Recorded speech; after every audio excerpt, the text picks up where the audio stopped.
Hey everybody! Thanks so much for 50,000 subscribers! Rachel and I are going to be making a special video celebrating later today, so keep an eye out for that. I hope you guys are all enjoying the daily warrior speed paints Rachel's been doing. This marks day 5 of speed paints. 2 more speed paints of Princess after this, then it's on to Smudge. We're focusing on kitty pets right now if you couldn't tell. So, for today, Rachel decided to draw Princess and her 5 kits. I know that Princess has that many because she says on page 191 of Fire and Ice that she gave birth to 5 healthy kits. The names of these kits are only established in the missing kits, and that's more of a work of fan fiction than canon. But since we have nothing else to go off of, we'll have to rely on that for this speed paint. Alright, so the largest kit in this picture is Cloud Kit, Princess's firstborn.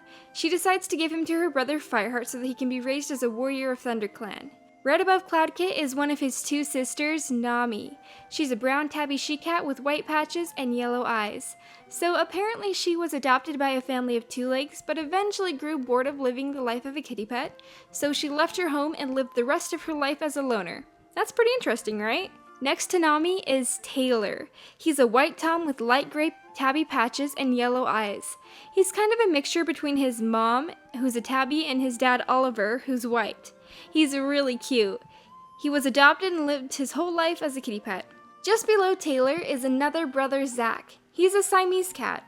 I don't know where he gets his markings from, maybe further back in Oliver's line there's some Siamese cats, but Oliver's just white, so I don't know. But he gets adopted and lives his life as a kitty pet. And next to him is the final kit, Livy. She's also a Siamese cat. She goes on to live with another 2-leg family, and it's said in the missing kits that she often wonders where her mother took her brother, Cloud Kit, and what ended up happening to him with his life in ThunderClan. So that's kind of interesting that she kept him in her thoughts as she grew up and stuff. I kind of wonder when Cloudpaw is having all of his weird things where he goes back to the 2-leg houses and eats food of them if he ever encountered any of his siblings. There's no accounts of it anywhere, but it's possible that he might have, we don't know. So yeah, that's all of the kits. I think this picture is really cute because Princess looks so overwhelmed with so many bays crawling all around her. And Cloud Kit was so big. No wonder she wanted to get rid of him. Just kidding. It was really brave of her to have such trust in her brother to give him one of her kits. I really admire that about Princess. So anyways, I'd love to hear your opinions down below.